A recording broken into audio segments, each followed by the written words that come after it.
All right. So I guess now you understand what the plan was. Absolutely. At Colts Law, we talk Indianapolis Colts football. We're going to stick to what we know, fundamentals and technique, 1% better every day.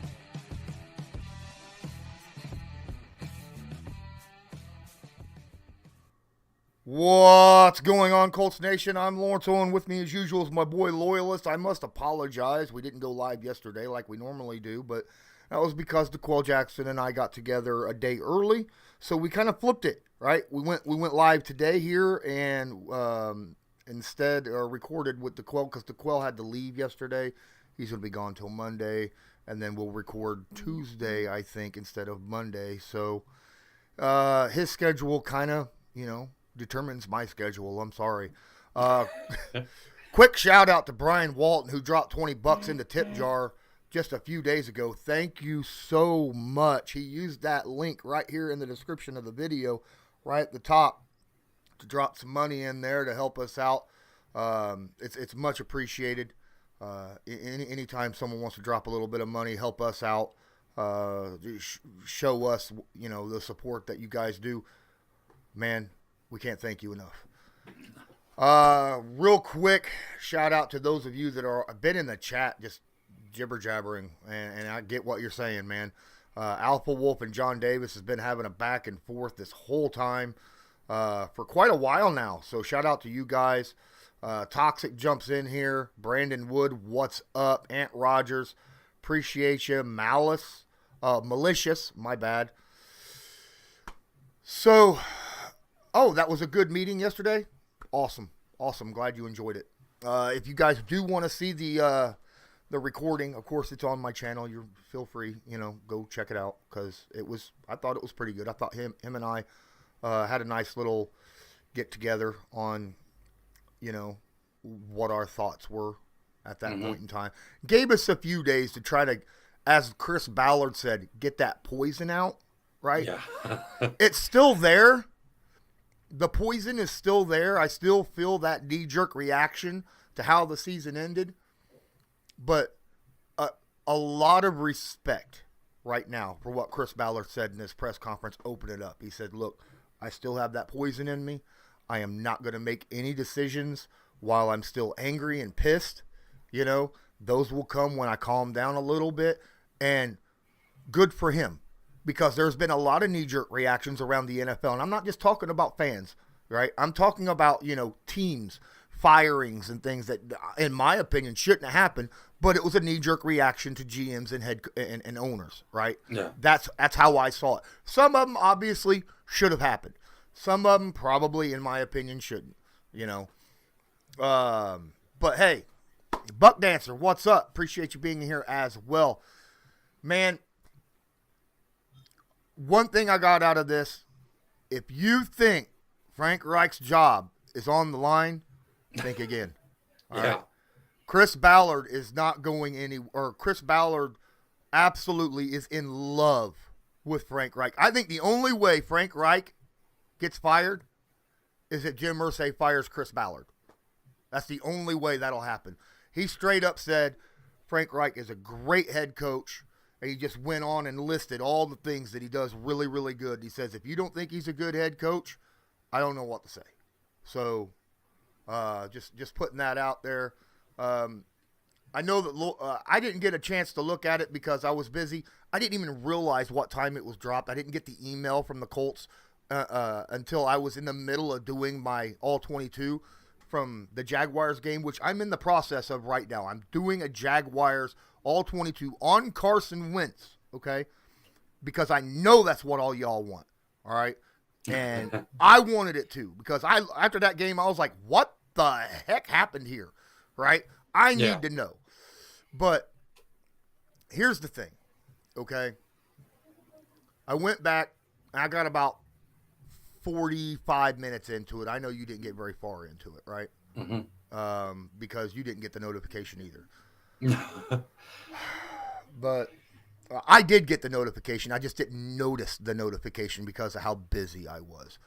But guys, something else I got on there. his mind is not made up. I mean, I've seen a lot of stuff on Twitter. His mind is not made up on Carson Wentz at all, right? He said a lot of stuff. Yes, the passing game needs to be better. He said that last year, right? Yeah. He said that the year before. And obviously he also said we can't be doing this moving on from one quarterback to the next every year either, right? You know, that was one of his points. Frank Reich, you know, had one losing season 7-9 in a 4-year span where, you know, he had a different quarterback every freaking year is just flat unbelievable. There's a lot to unpack here. Loyalist, this is the first time you and I got together since the game. Yeah, I think DeQuell was doing me a favor, give me the extra day, to be honest with you. I was ready to talk about it Sunday night. You know what I mean? But there again, and no, I wasn't, you know, let's burn the thing down or anything like that, but I was very pissed, you know, to put it nicely. I mean, this team, for me, I was like, never did it cross my mind. Yes, I knew that this defensive line was going to be tough. Yes, I understood we had trouble with them, you know, in the first game of the year. But never in my mind did I think that this team would just go out and lay a big old, like you said, you know, a big old turd on the field and just, I mean, not show up. I mean, and the thing is, you know, offensive line. I mean, this is what this organization and this team hangs their hat on. Offensive line really did not perform anywhere near, even whenever they were having their bad performances throughout the year, whether it was through injuries or COVID or whatever. I mean, you know, we still felt like this line could produce enough. You know, everybody's like, Carson Wentz. I'm sorry. I felt like watching that Jags game that I don't care if you had Aaron Rodgers or Tom Brady or, you know, Patrick Mahomes. I mean, we've seen Patrick Mahomes without an offensive line protecting him. You need your offensive line to step up, and these guys just really left a lot of meat on that bone. But I do like what I've heard, and you know, to your point, didn't get to watch the presser of Chris Ballard, but I did do as much digging and stuff that I could to find out. And I like a lot of what I hear from what I see through, you know, from Kevin Bowen and other media sources that were there and stuff. But I like the fact that Chris Ballard has sat there and not absolved Carson Wentz and not sat there and made a litany of excuses. Not sit there, because honestly, I don't think that would have flown in the, you know, in the fan base, let alone in the locker room. You know what I mean? Mm-hmm. The way he's calling, you know, and he said, you know, he's tired of the Band-Aids. You know what I mean? He's tired of, you know, finding these 1 and 2 year, you know, he mentioned the left tackle situation. I was very interested to see what he had to say about Eric Fisher and stuff. And from what I've gleaned from, you know, like I said, he's realizing that, you know, Eric Fisher may have not have been the long-term answer, and we need to dig into that a little bit deeper. Mm-hmm. So Chris Ballard isn't sitting there and you know, and going with that whole, yes, I'm ticked off, let's fire everybody and start over, like a lot of people on Twitter and stuff are. But you do sit there and hear him acknowledge that, yes, the things that we are seeing, he is seeing. The only thing I really felt like Chris Ballard sort of sees things differently than we do is maybe the wide receiver position. You know, because from what I understand, you know, a lot of the fan base and a lot of the media and myself included, I'm this year, I feel like this year we really need to go and get a wide receiver and stuff. And he's not saying that he isn't, but he's still doubling down with last year's message. He really likes what we have in our young talent, whether it's Michael Strawn, Des Patman, Michael Pittman Jr., you know. So, but I'm hoping that as things progress, that we do get some pieces in the tight end, just in the receiving department in general. Speaking of receivers and tight ends, he straight up said, Jack Doyle, whether he'll be back, will be up to him. Mm-hmm. He said he wants Mo Alley Cox back. He said he likes Kylan Granson in the upside. He thinks he's young. He said they still need work in the tight end group, but from what it sounds like, he wants to bring all 3 tight ends back. Wide receivers.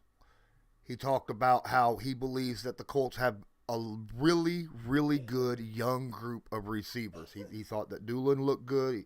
You know, all the guys out there. He wouldn't stop talking about Zach Pascal and what he thought he brought to the team.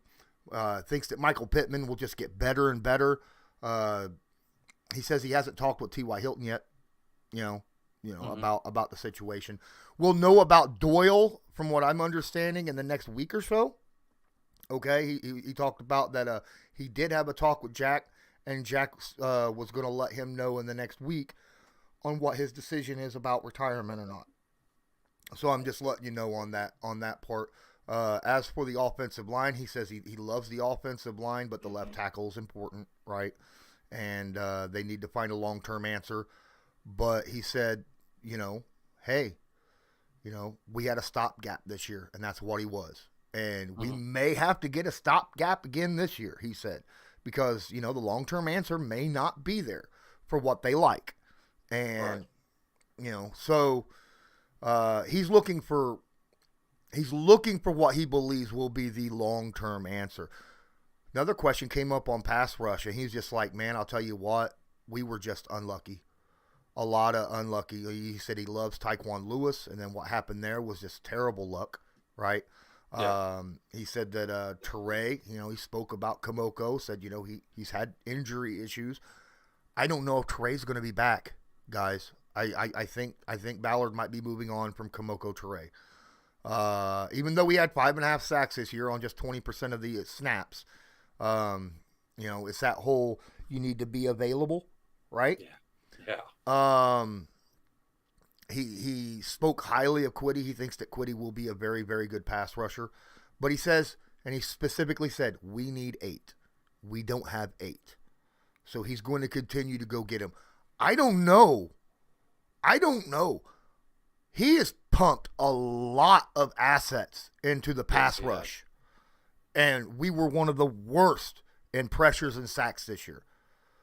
So maybe he should let someone else do that kind of investigating when it comes to pass rush and not him.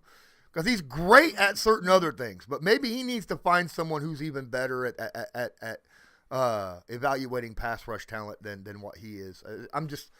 It's just my opinion. But then again, I get this feeling that he's already like that, that he takes in consideration. He's always asking questions and taking other people's opinions in and stuff. So that's a good thing as well. Absolutely. When you've got resources like Joe Dodd and what's his name? The guy with all the quick one-liners and stuff.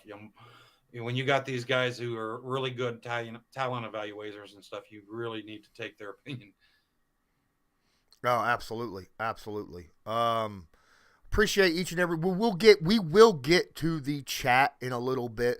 We're just kind of overall, just kind of giving my opinion on a lot of stuff, because right now I don't see anyone getting, like, big names getting fired. You know what I'm saying? I don't see anything like that happening right now. And I don't see anyone getting fired right now because of the way, Chris Ballard's like, I'm going to let the poison walk away. I'm going to let it get out of my system, then make my decisions after evaluating. And quite frankly, I think Brian Baker should be fired. We've got all that talent on the pass rush, and we ain't getting it out of them. And I think Milanovic needs to be gone, because Milanovic was responsible for trying to bring up Carson Wentz and get him to that style of quarterback that plays into Frank Reich's scheme. Yeah. And I'll be honest with you, Carson Wentz's, the way he played this year, does not play into Frank Reich's scheme, not in any little bit whatsoever. And I will be explaining a lot of that with what I show you in the All-22 tomorrow. So keep your eye on that, okay? Uh-huh. Now, am I saying that we need to move on from Carson Wentz? No. But he needs a coach that can sit down and work with him, right?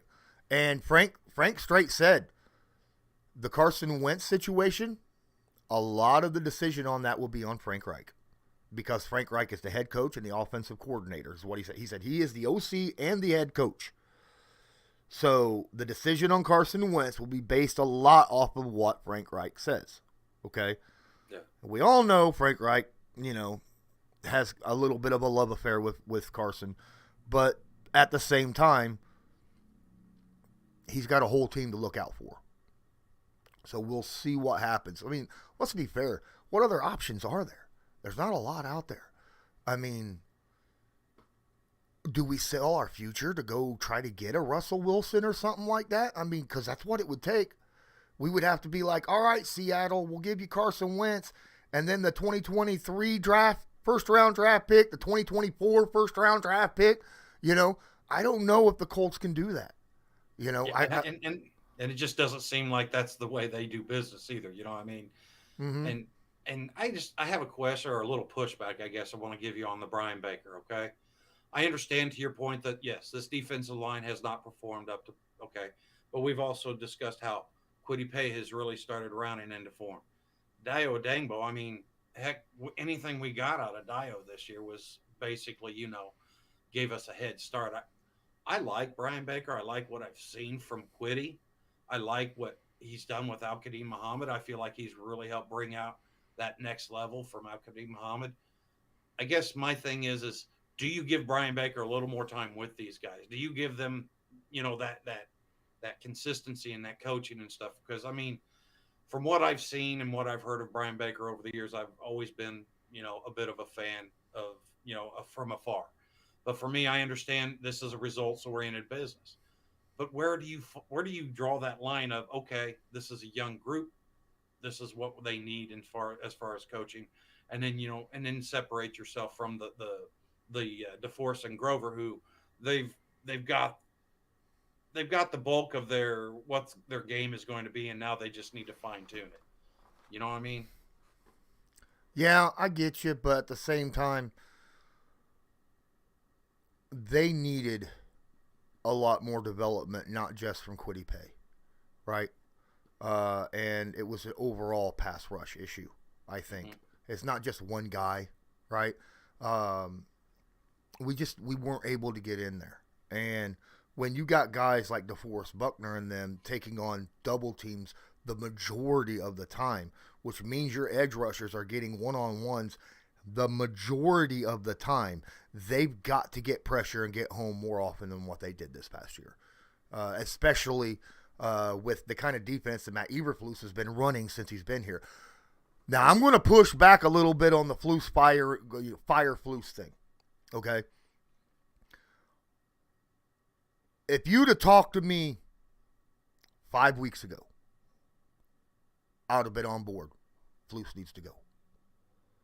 But I have seen very good improvement from how Matt Eberflus has been calling defenses in the last 5-6 weeks. I even say he called a good game against Jacksonville. The players screwed that up, okay? That was not on Matt. That was the players messing up bad. I sat here and watched the All-22. The calls, there was a lot of man coverage where players just performed awful, okay? Like, for instance, I love me some Kenny Moore. And we talked about how Kenny Moore had a great middle of the season, was doing very well towards the end of he had a really bad game against Jacksonville, okay? He had I think I counted 5 missed tackles. Yeah. He had a bad 2 games. Yeah. He something was up with him on that game, okay? Matt's been playing a lot more man coverage this year, and he's playing, and ever since, I don't know, like week 12, week 13, he's been playing a lot less of that soft zone. You know what I mean? Hey, I want to give a shout out to Goki because, he just dropped $5 in a tip jar, which you could do right here. And all right, Goki Colts fan is a very opinionated person. And I don't agree with everything he says, but I respect his opinion because, I mean, after what the Colts went through, he has a right to be pissed, just like everybody else. He says, how can Milanovic tell Carson to change something fundamental or bring him up when the highest level he played ever was a CFL 40 years ago in Calgary for the Stampede? he is even more useless than Marcus Brady, who is a lifelong backup in the CFL. Well, here's the deal, okay? Not all your coaches play, period. You know, a lot of them are brought up. They just know coaching, and that's.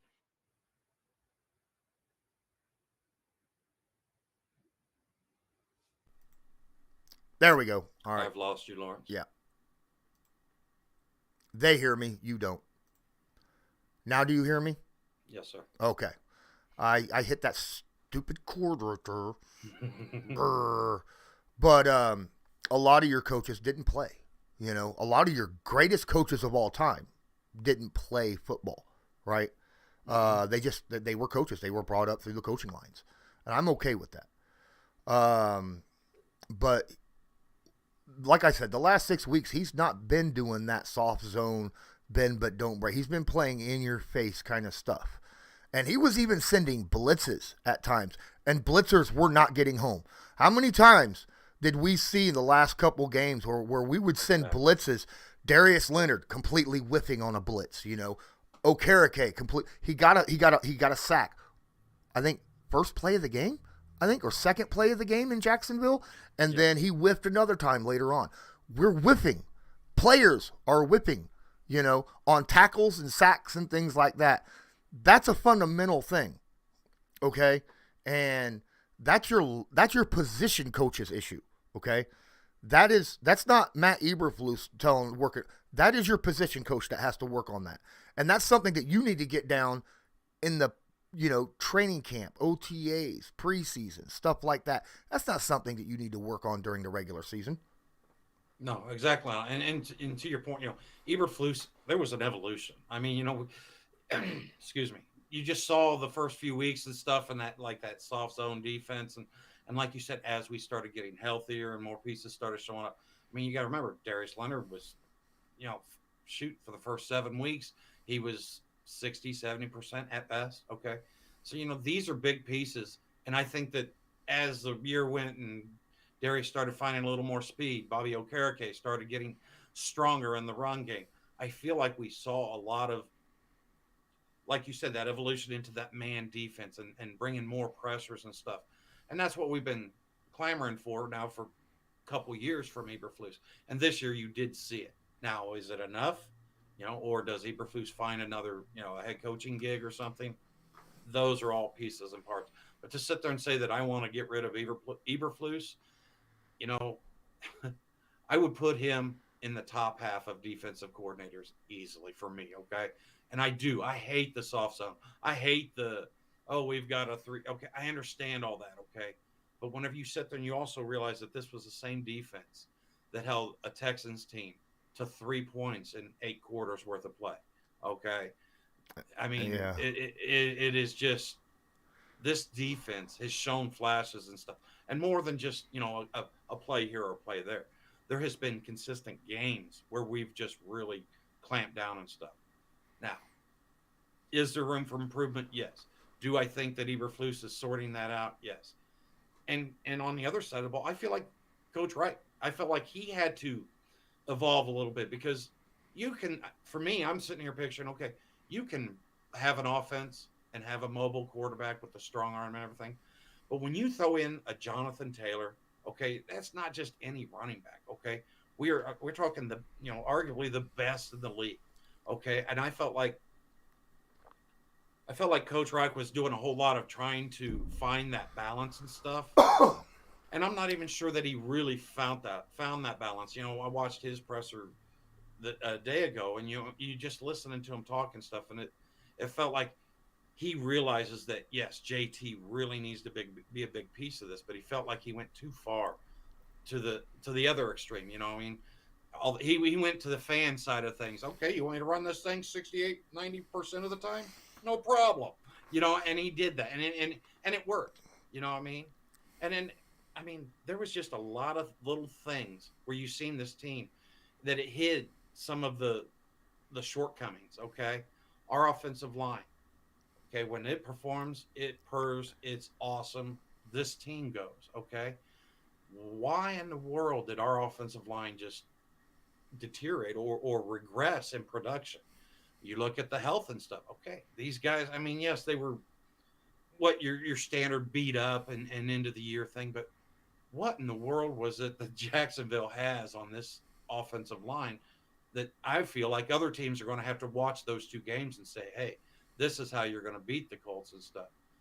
Strasser, that's a guy I'm looking at, okay? Because you look at that, the amount of resources put into this O-line, and I mean, Quentin Nelson, Braden Smith, I mean, these guys had, for me, a regression at the end of the season that just is inexplicable.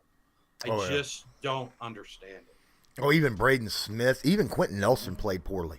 Yeah, I mean, exactly. the whole offensive everybody. line, it was awful. It was, I mean, my goodness. But, I mean, it's been said, and I will repeat it. Everybody on the team played poorly in that game. Everybody. From the quarterback to the offensive line, the defensive line, the wide receivers, the defensive backs, the ball boy, the towel boy, the bus driver, whoever was answering the phones. They all played horrible that day. Okay, it is what it is. And you know what? I'm not trying to throw excuses out. Okay. Exactly. Because you have a right to be pissed off about that game. But every team has a bad game once in a while, right? I mean, well, Buffalo walked into Jacksonville and laid a damn egg, too. They only scored, 9 points? It is what it is. It sucks. But the difference is this game was the line, right? This was our chance to make the freaking playoffs. And that's why it hurt. Had that Jacksonville game happened week 5, it would not have this anywhere near the impact that it had as a week 18 game with the playoffs on the line. Am I wrong? Well, okay. Here's where I say, if that happened in week 5, then we wouldn't really realize, okay, Jacksonville is a freaking 2-win team. Okay, we wouldn't realize that Jacksonville record-wise is the worst team in the NFL, if it happened at week 5. So then I guess I'd just be like, the thing is like you said, this was a team that had control. I mean, we had conquered the Patriots curse or whatever you want to call it. We went to Arizona and we beat a team with, I don't know, whoever we picked up on the flight to Arizona, you know what I mean? So these games, how do you go from winning these epic games and stuff? And then, okay, I understand that Vegas, for me, I felt like Vegas was, we should win this game. And that was, I don't know if you remember me saying, I felt like that was the first game of the year where the Colts lost one that I felt like they should win. Okay. But the thing about this Jacksonville game that really just sticks in my craw is the fact that it was such an epic failure across the board. I mean, quite honestly, for me, the only part of this whole, organization, family, whatever that did their part was the fans. I mean, heck, the fans showed up, loud and proud, and they outnumbered the Jag fans at their stadium, and okay, how do you sit there and you go with everything on the line and then sit there and, like I said, just get beat in every aspect of the game, every aspect? That right there, if you want to sit there and push back to Coach Reich, that's the question I'm asking him. How does this happen? And for me, yeah, I'm going to put that one on the head coach because it wasn't a fail in special teams. It wasn't a fail in just offense. that was the only group that did half-ass decent with special teams. Yeah. So, there again, that would be a question that I would ask Coach Reich, but I am not of the vein of, hey, let's replace Reich, or any of that stuff, because honestly, I feel like this team this year was sort of, like in a poker tournament. Okay, you got your first, you just sit there and you try to survive. This year was a survive. Let's get into the playoffs. Let's do something. Next year is where that's your moving year. That's the year where you start making your waves in the playoffs. That's the year, where you really start, for me, honestly, putting the Super Bowl as a legitimate, this is part of what we should expect from this team this year. And they're quite honestly, from what we saw the last couple of weeks, this team has a lot of work to get there. Oh yeah, it does. Now here, it's not saying that our cupboards are bare. We do not have a destroyed wreck team. Okay, it's not like we finished, as Ballard said, we did not finish 5-12. It was 9-7. At Christmas, we were 9-6. Or no, we finished 9-8. We finished with a winning record. After the Christmas game, we were 9-6. We just had a shitty ass 2 weeks of the year. Last 2 weeks of the year. Okay, this team is not a bad team. There is a couple key positions that need to be fixed. There is some leadership issues that need to be addressed. Okay, for this team to take that step to be a competitive team in the playoffs. And when I say leadership, I'm not just talking about coaches. Exactly. I'm talking about certain players. Where were you 7 Pro Bowlers during that game against Jacksonville? Someone needed to step up, and no one did. All right? No, the only Pro Bowler that was trying his ass off was Jonathan Taylor. Everybody else shit the bed. Okay? Jonathan, for what he was able to do, he had like 15 carries. He had like a 5-yard average, right? 5.51, something like that, which is better than your average running back. Even with that way the offensive line was playing god awful, right? Because he was getting hit in the backfield so many times it wasn't funny, and still was able to squeeze out positive yards. Oh, look. Yeah. Go ahead. And to your point, everybody wants to sit there and focus on these last 2 games, and I understand. Okay, I do. I am there also, but in the same token, let's look at Rocky Sin, Isaiah Rodgers. For me, that was a big question going into this year. Where do Xavier Rhodes probably ain't going to be back. I don't see TJ Carrie maybe making it back for one more year, maybe. But where was the young talent and stuff? Well, guess what? Rocky Sin stepped up and played phenomenal for the year. Yes, he especially did. After the last couple of years that he's had. Oh yeah, Rock, way to go, my guy. Isaiah Rodgers is really putting together some exciting ball. Is he perfect? Still needs to be improved, yeah. Exactly. But Is he perfect? No, but he is definitely. You see that progression and stuff. You know what I mean? Bobby Okereke, my guy. You really stepped up in the run game. That was remember at the beginning of the year we were like, AWOC. How are we going to replace AWOC? Is Bobby going to be able to fill that? I felt like the second half of the year, Bobby really stepped up in that part of his game and stuff. He still just sucks when it comes to blitzing the quarterback. He cannot bring him or Darius, either one of them cannot bring. And I'm not just going off Jacksonville game. I'm talking about all year. All year, Darius and Bobby Okereke, whenever they blitz the quarterback, they get their hands on him and not bring him down. And that's another issue that they definitely gotta fix.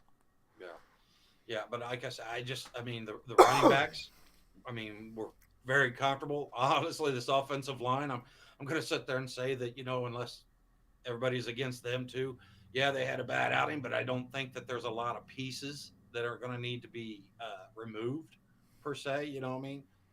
So there are pieces of this team that you have to be excited about and stuff. And the thing for me is, like I said, I feel like the culture is getting there, but I do feel like that I would love to see Ballard. And I know he's preached from day one, so this isn't really but I would love to see him go and get some good experienced talent at the edge rusher position.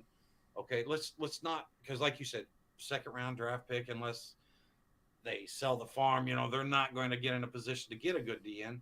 So let's go outside and try to find one. And now I understand, I'm not saying go and pay a guy twice what he's worth, but you know what? You're going to have to pay a little bit and get some leadership. And no, I don't want to stunt Quiddy. No, I don't want to stunt Dial, but you've got to have a dog at that pass rush. Somebody to take that heat off of DeForest. Look what he did the first year he was with us. 9.5 sacks. Let's get back there. You know what I mean? Let's get Defoe where he's not constantly double and triple team. You know what I mean? Let's get these guys to where our defensive line, because honestly, I like our linebacker group. I like a little bit of the pieces. I want more depth in the secondary, whether it's at safety or at cornerback. But I do like some of the pieces. Julian Blackman, we haven't mentioned him because, he got hurt and stuff. But, guys, the kid is, whenever he's on the field, he's shown that he is a game changer, okay? Carrie Willis, me personally, I'm not sure where I'm at with that. But, I still would say that Carrie Willis is hands down, worth keeping on the team and continuing. My goal is I would like to see Carrie Willis be our 3rd safety instead of one of the top 2. But like I said, there's just so many pieces. We just got to get it together. Yeah, I'm gonna have to agree with you on that. I'm looking at some stats right now. Give me just one moment because there's an issue. Okay, I have an issue here because a lot of people want to talk about how the Indianapolis Colts are this or that or their offense is ass or something. They were one of the best scoring offenses in the NFL, top five scoring offense in the NFL. We have talent there. I mean, we had over 25 passing touchdowns, right? Mm-hmm. We had, plenty of rushing touchdowns. This team offensively is good. We're just missing some pieces, just like we're missing some pieces on defense. Okay. Yeah. It's now Wentz. I'll get into Wentz tomorrow in my film room. Okay. Does Wentz have the tools? I believe he does. But it's up to him on whether or not he'll actually work with Indy or not. Because, honestly, now we also got to look at, I was talking to DeQuell, and practices are not practices. When you practice during the season, it's you're working on specific plays for the upcoming game. You're not working on your own personal stuff. You're not working on trying to get your timing down with receivers and stuff like that. You have very short practices during the week preparing for a team. Improving yourself and getting your timing down with your other receivers and players and stuff like that, that happens during the off season. All right. Even DeQuell was mentioning that. So Carson missing the entire offseason put him in a hole immediately. Now, it's not an excuse. He still needed to play better. Another situation like what you were talking about with Jonathan Taylor, they was running games where Carson was throwing a ball 10, 12 times a game. You ain't getting no passing rhythm. You ain't getting nothing going on with that, getting your timing down and your rhythm down with your receivers.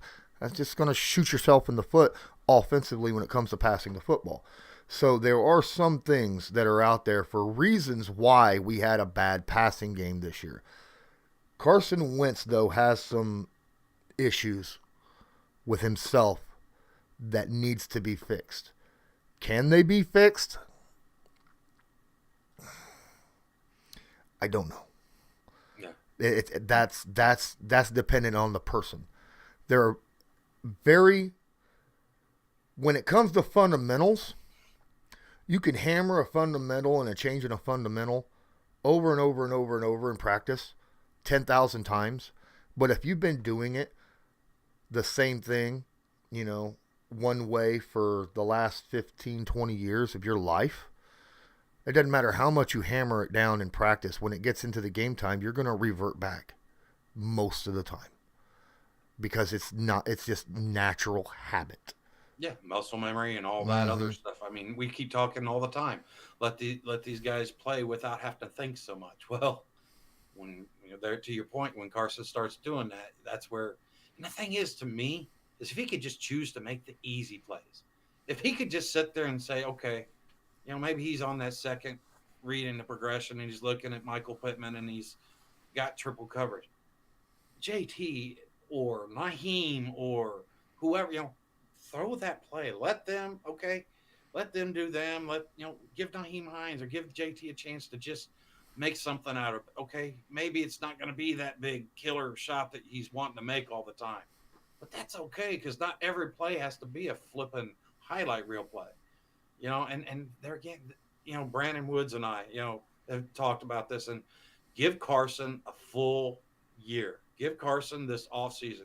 Give Coach Reich as much time and that he's allowed to spend and just let that connection keep growing. Let that keep filtering into Carson Wentz. Let Coach Reich keep finding a way to communicate to this guy that he has this connection so strongly with. Communicate. Find the way to get Carson to change the small things, because I don't think anybody in the new organization, at least, I don't think they're asking Carson to quit being aggressive down the field. they're just, you know, I mean, I honestly just feel like there's some of the simpler plays that he's looking over, and I feel like if they could get that part worked out, all of a sudden our yards after catch would increase. All of a sudden, Naheem Hines is going to get more opportunities to, to do Naheem Hines type stuff. JT, maybe he's catching a pass, and all of a sudden he's got to worry about one defender versus 8 in a box. So there's things that I really feel like if you give Carson and Coach Reich this year, that okay, this is going to be, it's going the fruits of their labor is going to be shown and stuff. Like I said, after this year, Carson, dude, this is your make or break year. This could quite honestly be, do I continue playing in an NFL, or is this my last year? This last year, him coming in, I really wanted to see a lot of stuff at the beginning, which we saw. He came in, he met up with guys. He didn't destroy the locker room like Philly and everybody was saying was going to happen. Okay, so we've got past the honeymoon, we got past the first couple dates. Now we're in that real relationship, where you disagree and you're working things out. But that's how you guys grow, and that's how this team is going to have a chance to grow. So let's give them another year. Let's see, what coach and them can work through the offseason. And I'll tell you right now, I really believe, I do believe from what we've seen from Carson, that it is inside of him to be that guy. Okay, it is inside of him to take this team and lead it. But if it's not, next year you make that decision. And then, once again, to Ballard's point, let's don't put a Band-Aid on this thing. Nope. Because there is not really any good paths to upgrading at the quarterback position this year that I've looked at least. All right, yeah, because Carson Wentz right now, he has a dead cap of $15 million. All right. You'll save $13 million. Yeah, and it bumps up to 28 on March 19th, right? It's 28 total is what his contract for this year is. But the dead cap is $15 million. Period. And that was an awesome thing to hear from Ballard today in the presser. Was he said the money will not make any effect into this decision. No, because that $15 million. I mean, I hear $15 million. I'm like, right. It's different when, yeah. Exactly. Yeah, in the NFL, it's a little bit different. But yeah, the only question is, who are you going to get that's better? I don't see an option right now, especially in the draft. There might be some players that you could trade for, but they wouldn't be, an improvement over him. Not realistic trades, right? Because I mention this one. Otherwise, I'm a hypocrite. But I keep telling everybody I'm speaking it into existence. Aaron Rodgers. Okay, we trade Carson Wentz. We bring Aaron Rodgers in. All right, now it's on YouTube. It's official. I'm no longer a hypocrite. But I don't see that happening. I'm not. That would be oh my goodness, ridiculous thing. But right now, there just isn't a lot of options on the table, to be an improvement over Wentz. There are some veteran quarterbacks out there that we could go get that might push Wentz for the starting position. But how much assets are you willing to drop into getting someone like that, right? And there's a lot of question marks out there. There are a lot of people out there talking, if Washington goes out and gets somebody, you go get Tyler Heineke, because he's played pretty decent. Do you want to go get Gardner Minshew? Do you want to go, give the Bears ex-quarterback a roll around? There's those are the type of quarterbacks we're talking about here. Do you want any of those over Carson Wentz? See, now, there again, I don't want him over Carson Wentz, but I do like the idea of finding that somebody to help push Carson Wentz and also help Sam Ehlinger, and let's see what we got with him as far as being a backup and stuff. I do like that idea of just getting more from that second or third / quarterback position. But I must say, Joe Thornburg told me the other day we're not allowed to talk Gardner Minshew. Yeah, I know. First off, I wouldn't trade Quentin Nelson for 2 first-round picks. Okay? I wouldn't. I wouldn't. He is a difference maker on the offensive line. He makes the guys around him better. You don't trade those kind of players. Secondly, I'm looking in here. I wouldn't take Jimmy G over Carson Wentz. Okay? I personally, looking at the film, okay, at least Carson Wentz is accurate beyond 15 yards. I cannot put a game on a quarterback. Go look at Jimmy G's history. Anytime a game is on the line and he has to throw downfield to bring a team back, his team back, he cannot do it. Cannot. Period. I mean, it's like Phillip Rivers without all the mental acuities of 17 years of experience. Mm-hmm.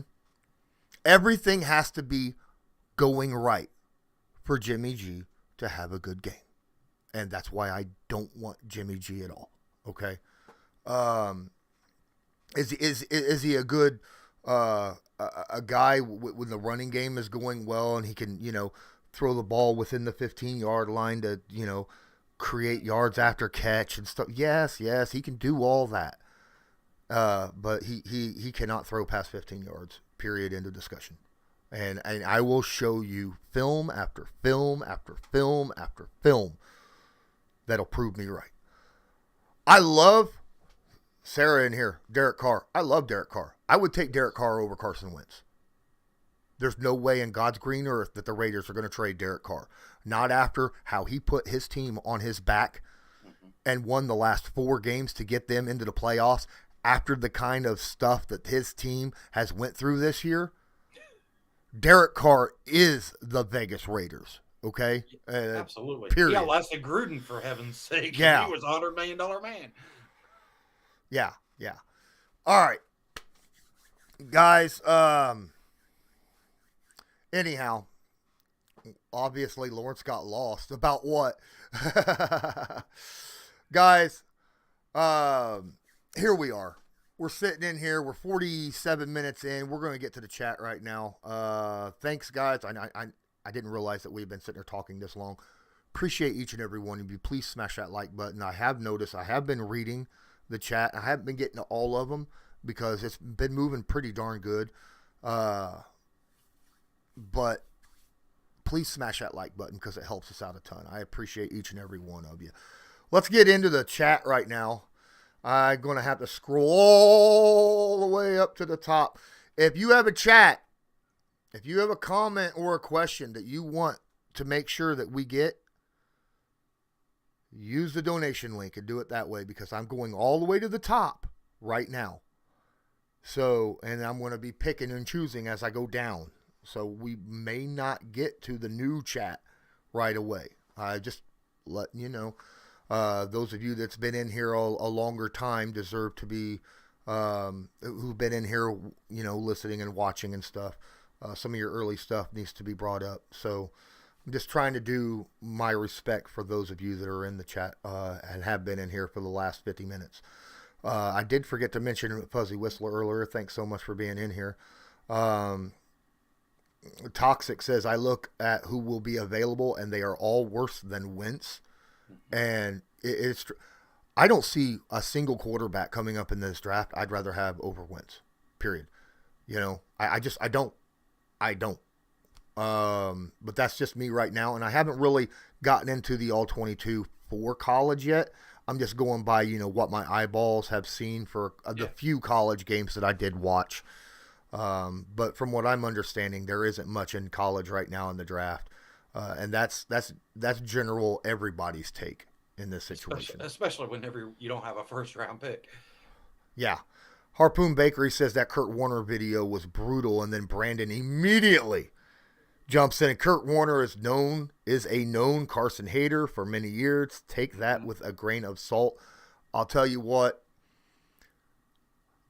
I have an open mind. I know that there are some things I like about Carson Wentz. There's some things I do not like about Carson Wentz. I'm not a hater. I'm not, giving him hugs every 5 seconds either. So go check out my film room tomorrow. What's up, Wentz season? Marky Beverly, appreciate you guys being in here. let's see here.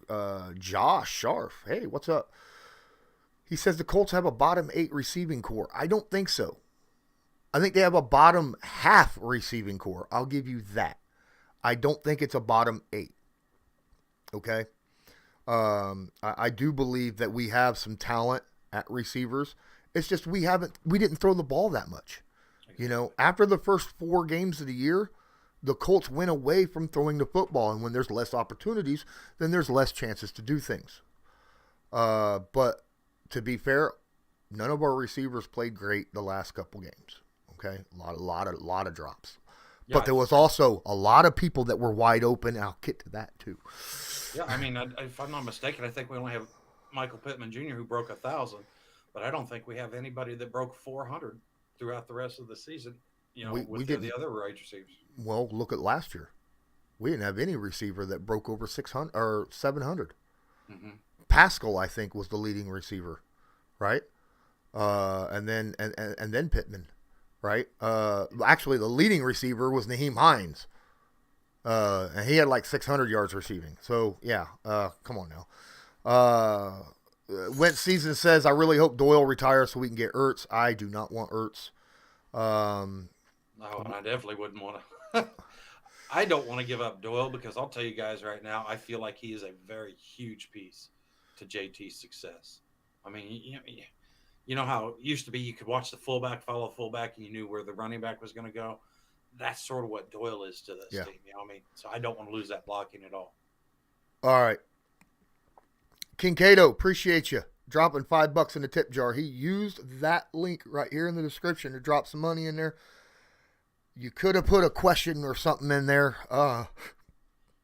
If I happen to get down there and you have a question or comment, say something. But I appreciate the tip. Thank you so much. Toxic Tommy says Fisher cannot pass block, and I am on that train right now. I agree. I think that injury really hurt him bad when it comes to being able to move on speed edge rushers. Run blocks like a mother. He is a really good run blocker. Can't pass block at all. He needs help. He needs help. I've also heard that he's seriously contemplating retirement also. Mm-hmm. Yep. Brandon's talking about, the answer is also, the answer is not Fisher, but it's also not moving Nelson to left tackle. And I agree on that. I don't want Nelson going to, he is a game-changing difference maker at guard. Okay. Mm-hmm. We don't know what kind of player he's going to be at left tackle. He could be a good left tackle. I doubt he's going to be that game-changing kind of person at guard. And on top of that, he's one of those guards. He's so good at guard that he makes the center and the tackle position easier, right? Yeah. And he's a great puller. And if you move him to tackle, tackles don't pull nearly as much as guards. Leave him where he's at. Everybody's like, well, it's not worth paying a guard $20 million a year. Bull. You pay your playmakers. He's a playmaker. Period. End of discussion. I will give him his $20 million a year because he's earned that $20 million a year. I don't care if he's at, you can think about this, okay? Oh, but he's not dealing with password. Did Aaron Donald get a single sack on Carson Wentz? No. Not once did he touch Carson Wentz. You know who Aaron Donald faced off against almost that entire game? Yeah. There are really good 3-tech guys out there. And they're just getting more and more and more and more. Simmons over on the Titans that we played twice a freaking year. You need a good left guard to block those guys. Simmons freaking made that team. Him and Autry both this year for the Titans, they did some serious work.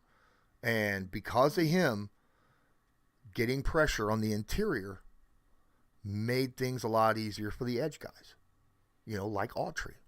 So that was another good piece from Ballard's presser was, they asked him and he just, no.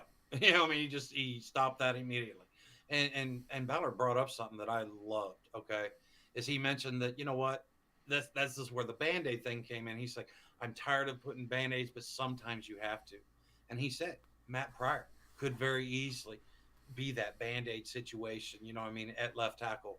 And until we can figure a more long-term answer. And how huge is that pickup looking now from the Eagles picking up Pryor? I mean, he was monstrous for us all year. Right tackle, left tackle, just right guard. I mean, this guy got a ton of snaps. I mean, so yeah, I do like the fact, let's get Pryor in there. He gives us a little bit more time. No, it's not the answer long term. I understand that, but it still gives you a little bit more breathing time, a little bit less, hey, we've got to go find this instantly and overpay for it type of situation.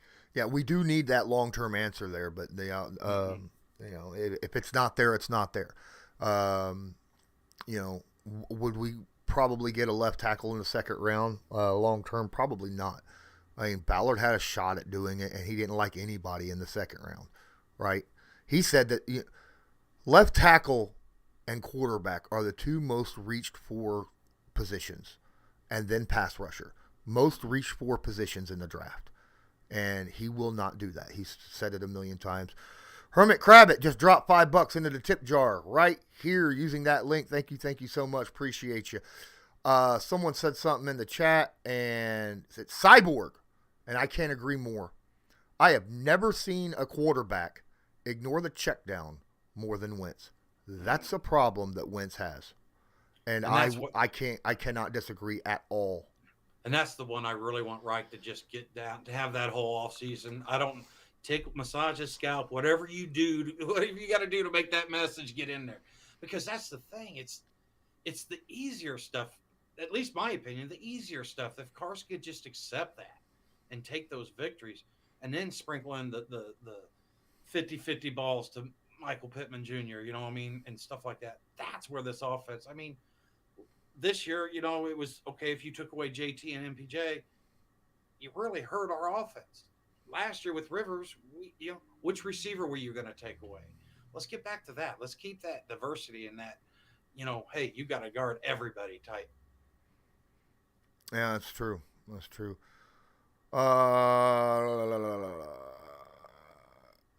Okay, Marky Beverly says, let me say something. Left tackle Cam Robinson from the Jags, left tackle Orlando Brown Jr., Ballard should reach out to them. He probably will. He does his due diligence. There was a lot of things we found out during the season that he did last offseason we had no clue about. He even reached out to the Raiders about Carr last offseason, okay? Most of us didn't know about that until like 2-3 weeks ago when he mentioned it, when it was mentioned. He does his due diligence. I have faith in Ballard that he's going to reach out and talk to everyone that he needs. The issue is money right now, right? That's the problem. How much money are you going to put on that offensive line? Because right now I think they're the number one highest paid offensive line in the football. And you go out and get an Orlando Brown Jr. or a Cam Robinson, how much more money is that going to drop on there? Because you were only paying Fisher 10. Yeah. And then how much harder is that going to be for us, the Colts, to be able to re-sign Chris Reed, re-sign Mark Lewinsky, get some of that depth and stuff that was so pivotal for us this year? Absolutely. Honestly, Mark Lewinsky played his ass off this year. I really do believe he did. For the most part, there were times this year that, guys were out there and just looked bad, and Mark looked good. There was times out there where Mark was the only one we knew. Right. I'll give you that, like week 1. A lot of you in here talking about fire and Flus, and you're welcome to your opinion. And I agreed with you 5 weeks ago. Right now, I like how he changed. I like how he adapted in the last few weeks. I honestly can't put the Jaguars game on Flus. I like how he called that game. The players did not do their job. But yeah, for the most part, the last few years, I hated what he was doing. The soft zone, especially once we had leads and let teams come back in. I get you. I understand. I don't ever want to see that. I've been so against that since the beginning, okay? But I haven't really seen much of that in the last 5-6 weeks. So, Trayless, what's up, my boy? My old friend from back when we were both, had pacifiers in our mouths. He says, zone with no pressure is nothing but playing catch. And you're right. Yes. That's a problem. That's why the Colts went to a more of a man defense second half of the season, because they weren't getting the pressure that they wanted. So they started playing man defense more because they weren't getting that pressure. But you're right, man. You can't play it without it. That's why we need. Everybody wants to talk about left tackle. Everybody wants to talk about wide receiver. If Chris Ballard found a way to get a game-changing edge rusher, this season, I'm happy. I would be utterly happy. That's just my thought. But getting one, it's not like like what he said in his press conference. All you guys, every time I go grab someone, you're expecting me to go get the next Deacon Jones and Dwight Freeney. Or Robert Mathis. He says those guys don't grow on trees, and when they do, they're expensive, right? But he says, he's done that. He went and got, DeForest Buckner and paid him, made him one of the highest paid, guys, defensive linemen in the NFL. He's willing to do that, but it has to be a good fit for the team. He still says, I'm not going to go out there and just grab somebody unless their personality fits our team, Yeah. So, not to put you on the spot, but if you were to give me one through 4 as far as positions, where would you put them as far as needs? Need? Mm-hmm. Pass rush number 1. Thank you. Left tackle number 2. Okay. In my opinion. And that kind of goes with the whole, down the trenches and the stuff. trenches, yeah, on both sides of the ball. Yeah. Obviously, the number one important position on the team is quarterback. I mean, that. And I don't know enough yet about Wentz. That's a problem. Okay? I don't know how things are going to turn out this offseason with a full offseason to actually get out there when he's going to bring guys in and throw around with them before even OTAs start, right? Yep. DeQuell and I was talking about this. He shouldn't just go grab his wide receivers, tight ends, and running backs when he goes out and does those throw arounds. He needs to go get Darius Leonard and Okereke. Go grab some of the cornerbacks. That way it's just not pitch and catch, but you're actually, running 7-on-7s instead. Yeah. He says he's been part of that once where, the quarterback did that and brought everybody in and did that during the offseason. He said it was freaking fantastic. So, yeah. See, for me, I agree. 1 and 2 or defensive end and tackle. But for me, I think cornerback, I would like to get some more depth at the cornerback position. I agree with depth. Uh-huh. I think our starters might be here. I do too. I like, and I haven't phoned in on Marvell Tell yet, the third. You know what I mean? I like his measurables and stuff. Let's get him out there. He's been on the practice squad all year. Let's see what he's got to offer and stuff. But I still want more. You know what I mean? Whether it's in the cornerback or the safety, I still want to see the Colts, bring 1 or 2 more pieces there, and then wide receiver. I mean, I do like Michael Strong. I do like Des Patman and some of the guys, but I want a guy. I want somebody. I want what we thought Paris Campbell would be for this team. Okay. I would love for Paris Campbell to be that guy, but I don't want the Colts to sit there and say, okay, let's wait and see what happens with Paris. No, let's get somebody else out there. You know what I mean? And like I said, and I don't want to do it via free agency. And, let's get somebody in the draft. That's a 2 or 3 spot that you can get good quality players still. Absolutely. Guys, since we're coming near to the end of this and I haven't even dropped a single ad yet, I think it's time I do that. So,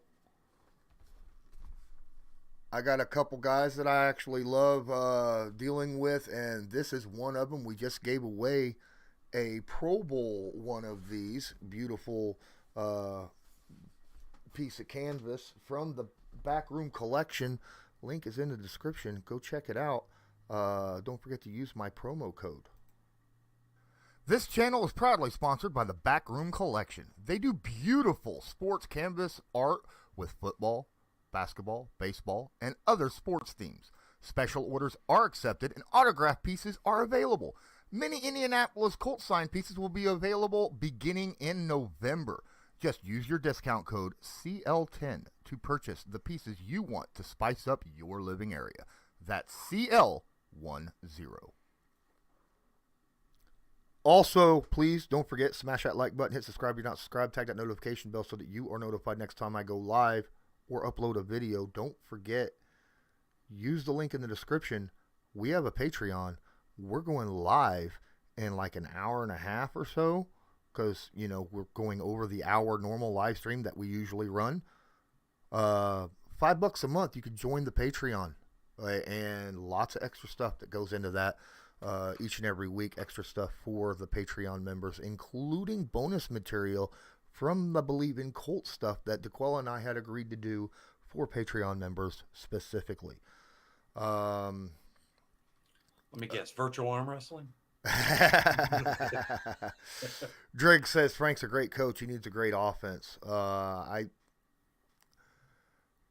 agree. He's a great coach.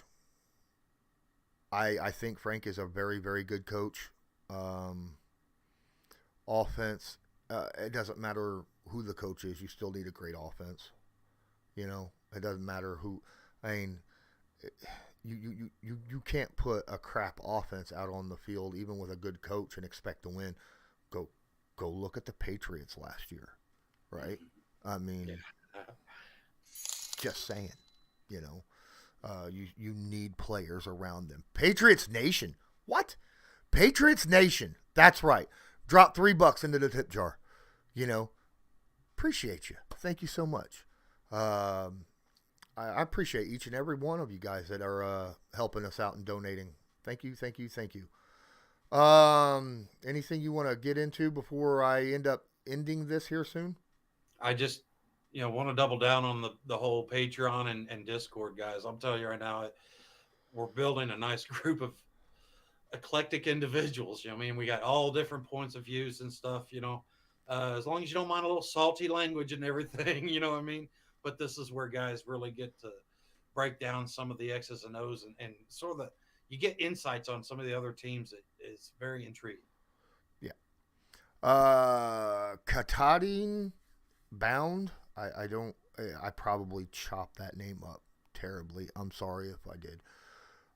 Says Colts were lucky that they had a healthy Taylor for most of the season. Can't always count on that for a running back, a.k.a. a lot of running backs, including Henry, obviously. But, yeah, we see that all the time, CMC, things like that. I get you. There's a reason why the Colts have a very good, deep running back core. Hines still averaged over 5 yards a carry this year. Marlon Mack was running very well as well until he became a healthy scratch in favor of a guy who was, helping out on special teams. But, yeah, we got a really good deep. I don't know how deep it's going to be next year, but we had a really good deep one this year. So, yeah, absolutely. McChicken's in here watching this while I work out. Entertain me, sad Colts man. Am I supposed to do a dance or something? Okay, no, that ain't gonna work. I'm not like that.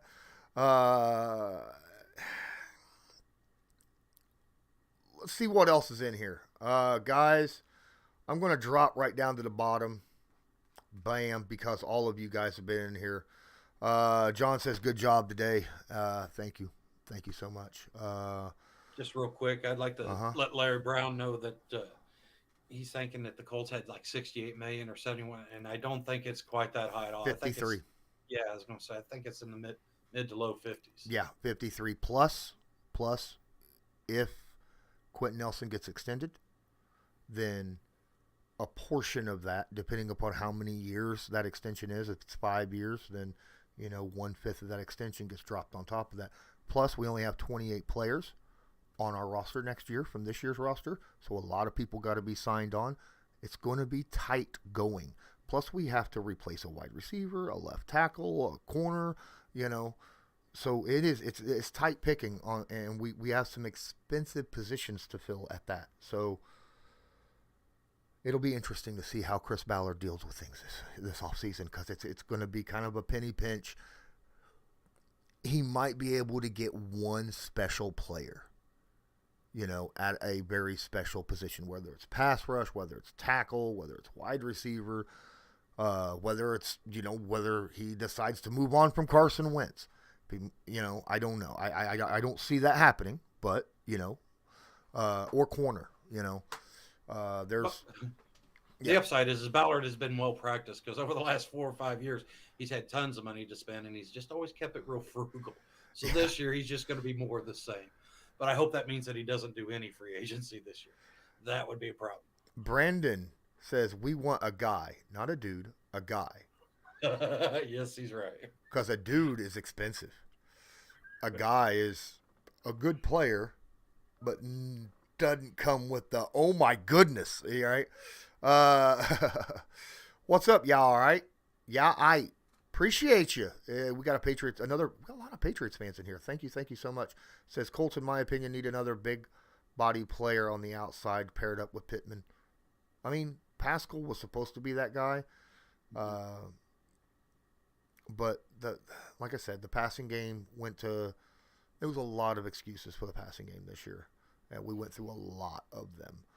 And if we go big bodied, I just hope it's if he's big bodied, I just hope he's got 4.3 speed. That's all I'm asking, because we've got big body, and we got Strawn, we got Patman, we got Pittman. I mean, like you said, Pascal's, is he like 6'3" or something?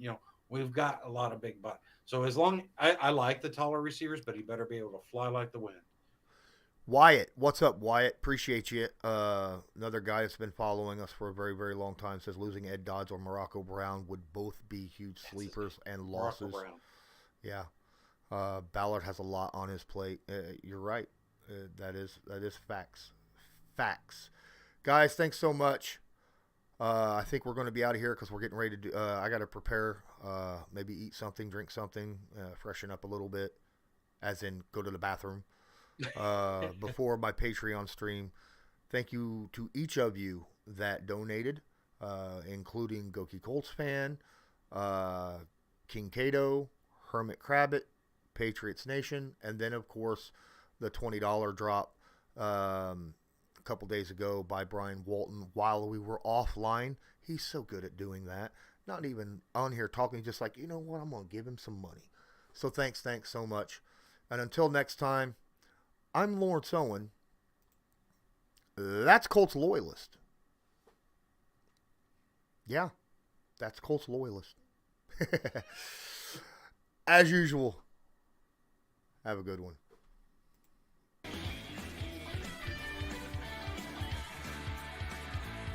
Just because a player's not a household name doesn't mean we can't make him a household name.